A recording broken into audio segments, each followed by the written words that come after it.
us giving an opportunity to reflect on our past, present, and future aspiration. It is critically about honoring our fallen heroes and those that have paid the ultimate price and sacrifice in the service of their country, plus the families that they leave behind. The gallant men and women who paid this price in defense of our republic deserve this commemoration. Their courage, sacrifice, and devotion to duty continue to inspire all of us that wear the uniform. Your Excellency, no unit of KDF has made greater sacrifice than this great unit that was established by General Pandey as the first commanding officer, and those generals and officers and service members that have served in its ranks. It is why we have honored them by hosting these celebrations here at Moi Barracks. We therefore honor those gallant soldiers and their families. Your Excellency, this year's theme for this occasion is enhancing a soldier-centric approach towards mission readiness for national security and development. And it reminds us that our greatest strength lies in the well-being and readiness of each and every soldier. A mission-ready force begins with a motivated, empowered, and well-supported service personnel, both physically, mentally, professionally, and socially. Your Excellency, as we mark this day, we express our sincere appreciation to you and to your government for the unwavering support extended to the Kenya Defence Forces in many ways, but I pick out equipment modernization, housing, and medical services as the critical pathways to our mission readiness, which you have supported us very, very generously. These interventions will significantly enhance our operational capability, improve welfare, and strengthen morale across all ranks. Your Excellency, KDF remains firmly focused on its core mandate, that is defending and protecting sovereignty and territorial integrity of this republic.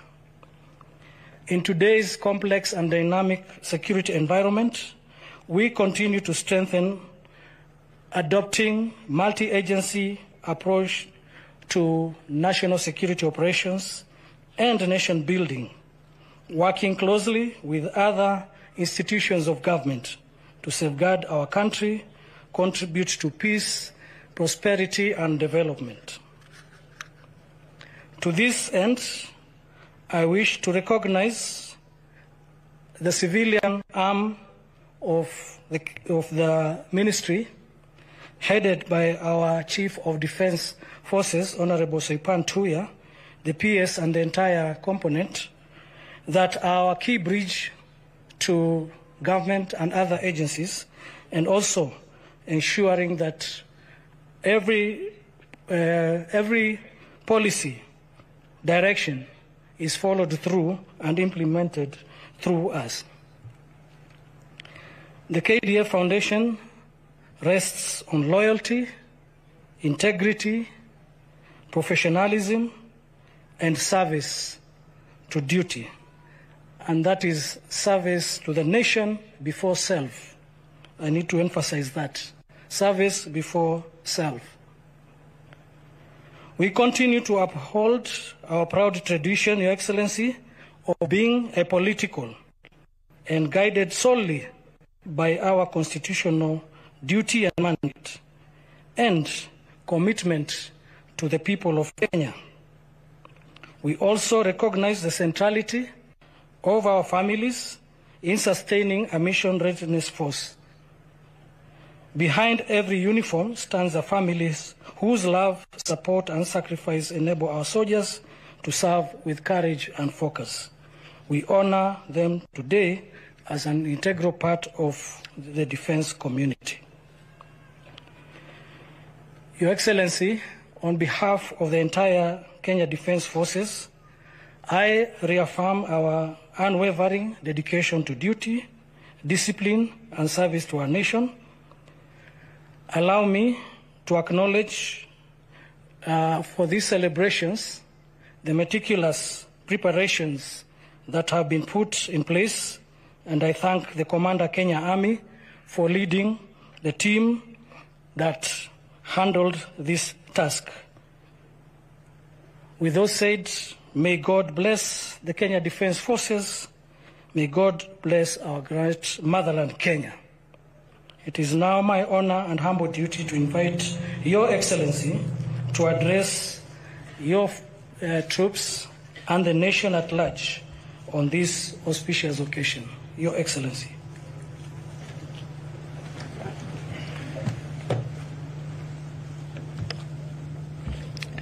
Thank you very much. We can take our seats.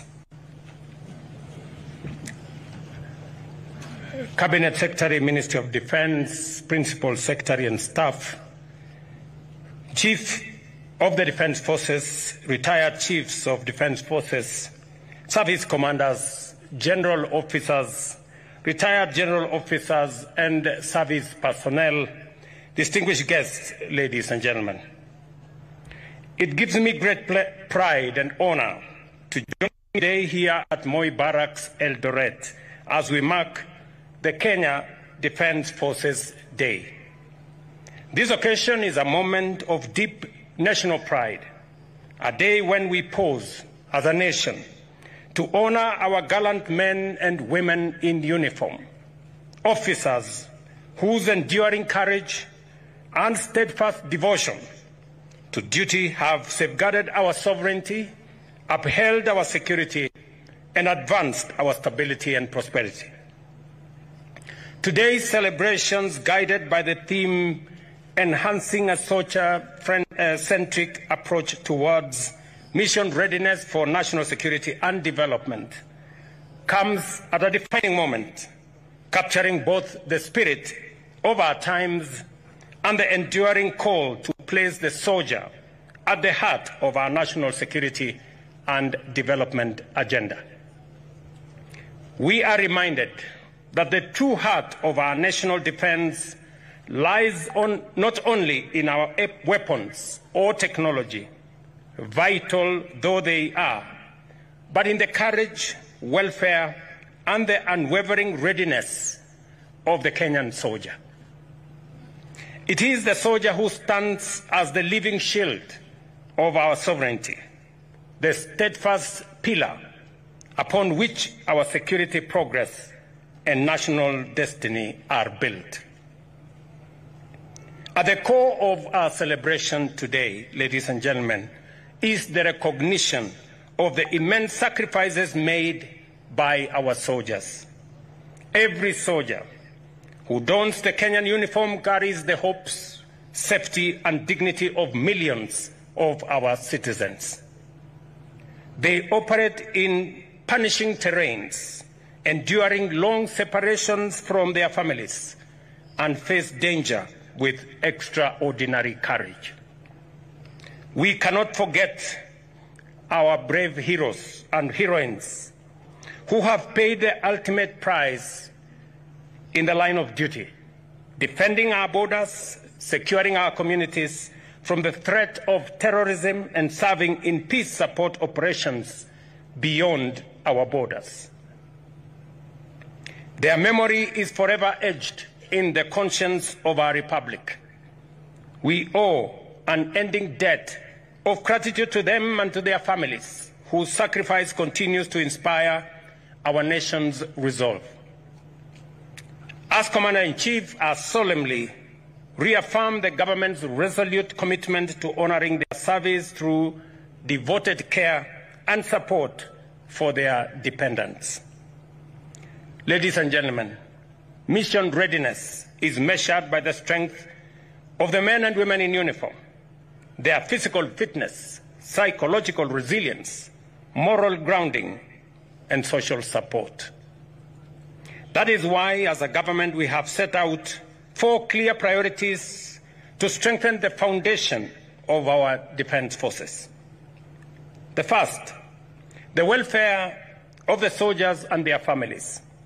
We have expanded healthcare in military facilities, accelerated housing projects across services, bases, and barracks, and enhanced family support programs.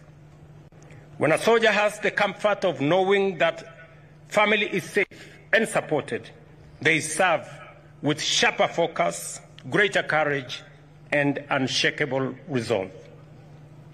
Second, we are investing heavily in training and professional development. We have upgraded training facilities, integrated advanced simulation technologies, and deepened professional military education. Through collaboration with allied nations, our troops now train alongside the best, mastering both conventional and modern forms of warfare. Third, we are modernizing our equipment and technology. Bravery alone does not win battles. Preparedness does. The government has fast-tracked the acquisition and modernization of defense systems, improved mobility platforms, and strengthened cyber and intelligence capabilities. The battlefield is changing rapidly, and Kenya must always remain a step ahead of emerging threats. Fourth, we are reinforcing psychological and spiritual support. Mission readiness demands inner peace and strength as much as physical endurance.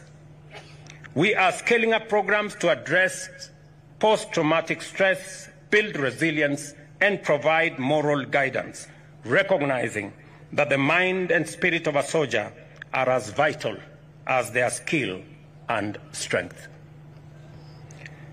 Ladies and gentlemen, the Kenya Defence Forces now stand as a pivotal crossroads in history. The world around us is transforming, from cyber warfare and terrorism to violent extremism, climate-driven security risks, and transnational organized crime around us. Closer home, we continue to guard our borders, protect our seas, and confront threats to our peace and stability. In all this, the Kenya Defence Forces have shown exemplary mission readiness. Through operations such as Linda Nchi, contributions to the Africa Union Transition Mission in Somalia, and the humanitarian assistance across our counties during national disasters, our officers have demonstrated readiness is not confined to the battlefield. It also extends to every sphere where the safety and dignity of Kenyans are at stake. Our approach must therefore remain dynamic by strengthening intelligence gathering, fostering interagency collaboration, and investing in rapid deployment capabilities. Distinguished guests, security and development are two sides of the same coin. Without security, there can be no sustainable development. And without development, insecurity finds fertile ground. The KDF, through their discipline and professionalism, continues to contribute immensely to our national development agenda. Fellow citizens, the story of KDF is the story of what is possible when Kenyans choose excellence over average, service over selfishness, and courage over comfort. The transformation of our nation depends on this very spirit, the willingness to think big, to believe in our own potential, and to reject the limits of the ordinary. I have said it before, I repeat it here today again, that we must reject mediocrity in all its forms. We must aim higher, work harder, and serve better. We must settle for nothing less than the very best. Kenya Defence Forces are our heroes and patriots who continue to serve our beloved country with unmatched efficiency, discipline, and commitment.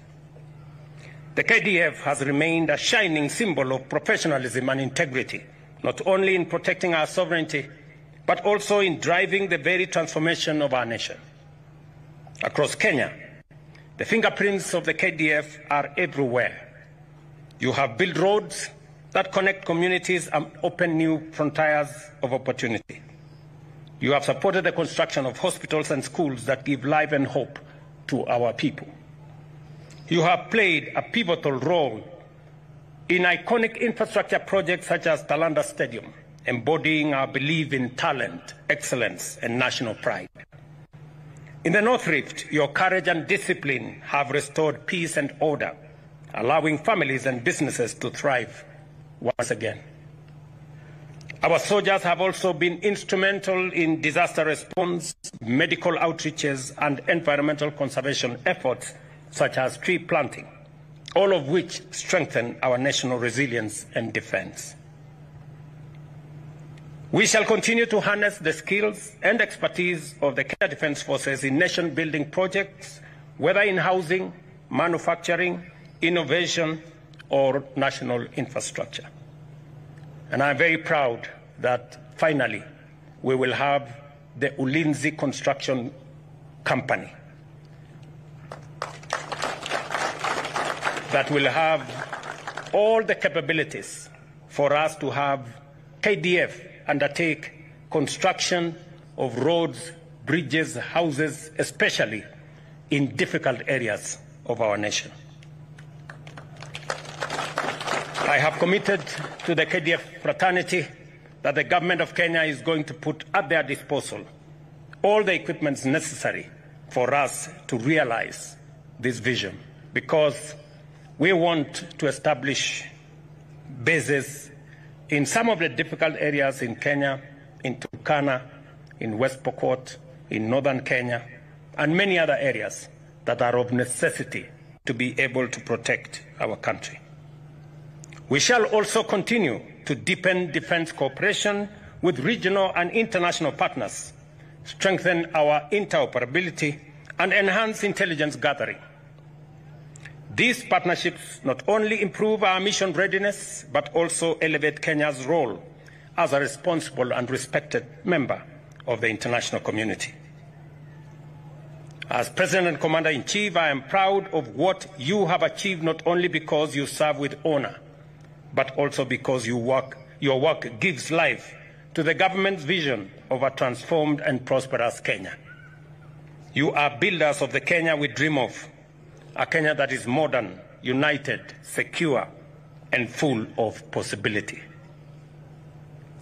To the men and women of the Kenya Defence Forces, your patriotism, discipline, and professionalism inspired this great republic. You remind us that Kenya's destiny will not be achieved by half measures, but by total dedication to duty and to one another. As I said, we must believe in God, we must believe in ourselves, and we must believe in our country. It is the ingredients that will inspire us to move this nation from a third world country to a first world country in our lifetime. With the example that has been set by the Kenya Defence Forces, it expands the horizon of possibilities that can be achieved by our nation, Kenya. KDF has served in the international community in the peacekeeping missions around the world with exceptional excellence. They remind us that that excellence in our soldiers, in our military personnel, exists in every Kenyan. And therefore, we must never settle for the average or the ordinary. We must always work for the very best and the excellent. That is how we are going to move this country to the next level.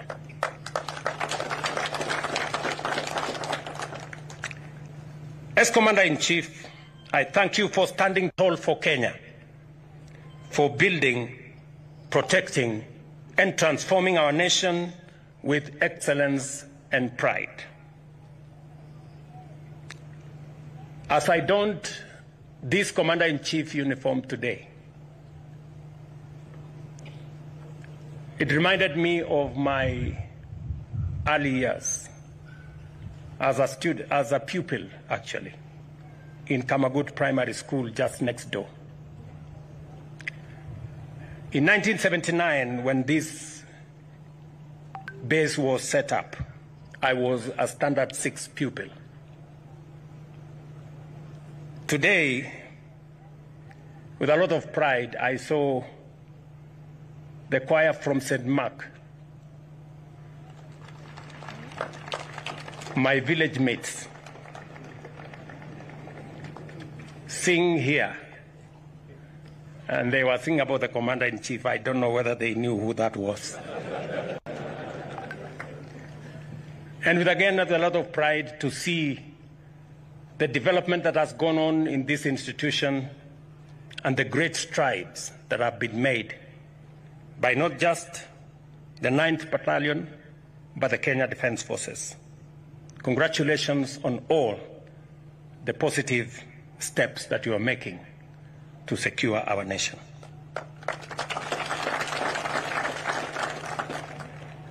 Once upon a time, I watched as a pupil as there was training of soldiers around this compound. We saw them carry huge logs on their shoulders, go through waters. Today, I take pride that Kenya is making steps, positive steps. Ladies and gentlemen, the soldiers' mission is not theirs alone. It is ours collectively as a nation. Every citizen has a role in safeguarding peace and stability. Communities must work with our security agencies to identify and report threats. Civil institutions must complement military efforts through dialogue, education, and economic empowerment. Political leaders must guard against divisive rhetoric and instead strengthen national unity. Today, I call upon every Kenyan to stand firmly behind the Kenya Defence Forces. Let us accord them the respect, cooperation, and gratitude they so richly deserve. As we celebrate this year's KDF Day, let us remember that at the center of our national defense stands the soldier, courageous, resilient, and devoted. Our collective commitment as government and citizens is to ensure that every soldier is trained, equipped, supported, and honored. To every member of the Kenya Defence Forces, I say this: you are the shield and sword of our republic. You carry the hopes of generations, the pride of our people, and the dignity of our flag. To the families, and this morning I was reminded that soldiers enlist, families serve. To the families of our distinguished soldiers, therefore, receive our deepest gratitude for supporting these brave warriors throughout their journey of service to the nation and to humanity. I thank you all. Have a great KDF Day. Thank you very much, and God bless you.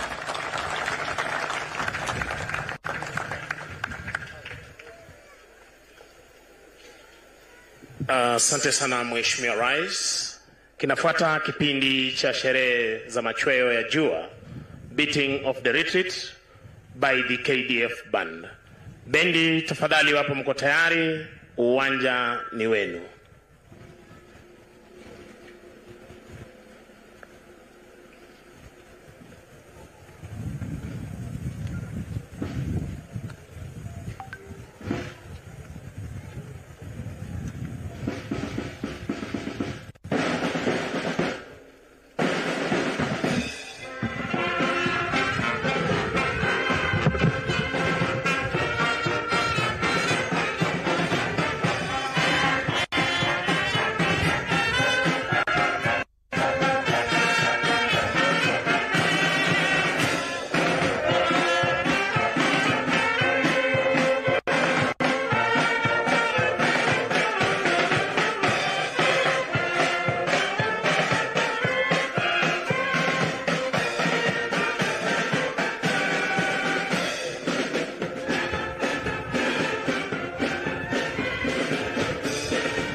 Mheshimiwa Rais, ni zamu ya mkurugenzi wa muziki Jeshi la Wanaanga Luteni Steven Njuguna kuweza kuchukua usukani wa bendi hizi.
Mheshimiwa Rais, kwa heshima naomba sote tusimame kwa ajili ya wimbo wa Injili, wimbo wa kushusha bendera zetu, wimbo wetu wa taifa na wimbo wa Jumuiya ya Afrika Mashariki.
Hivi sasa mwelekezi mkuu wa bendi hizi Senior Sergeant Simon Masinde akija kumwomba kwa heshima rais idhini ya kuondoa bendi hizi uwanjani.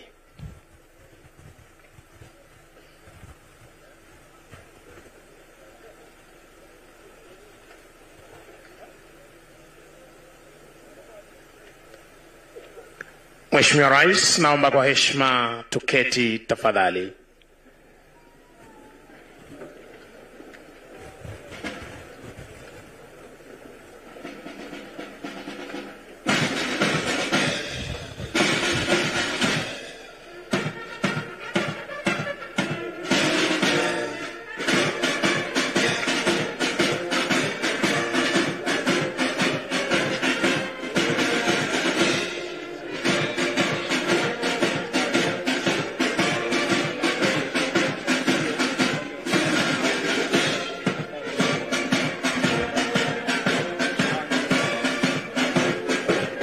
Anaondoka hivi sasa mkurugenzi wa muziki Jeshi la Wanaanga Luteni Steven Njuguna baada ya kutekeleza wajibu wake alasiri ya leo.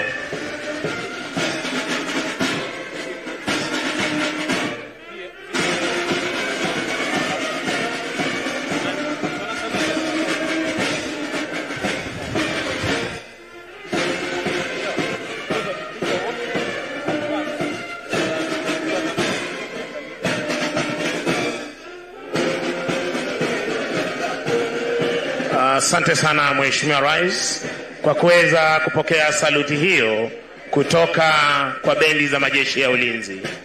Mheshimiwa Rais wanapoondoka, nitaomba tuweze kuketi ili tuweze kupewa utaratibu wa picha ya kumbukumbu.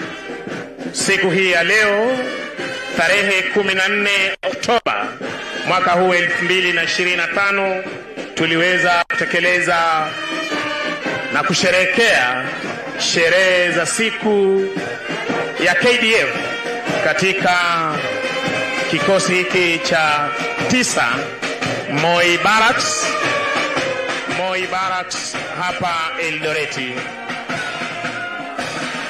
Mheshimiwa Rais, utashuhudia ukiwa amiri jeshi mkuu kwamba kila kitu katika majeshi ya ulinzi hufanywa kwa mpango na kwa muda mfupi.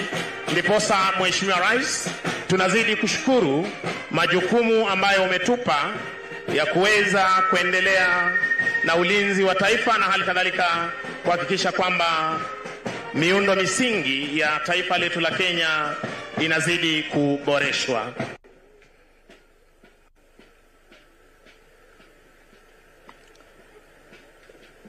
Your Excellency, for our next part of the program, which will be transitioning to a commemorative photograph session, and I kindly request the Military Wives Association team, led by the chairperson, Madam Grace Kahariri, to take up their position. I can see the seats already set.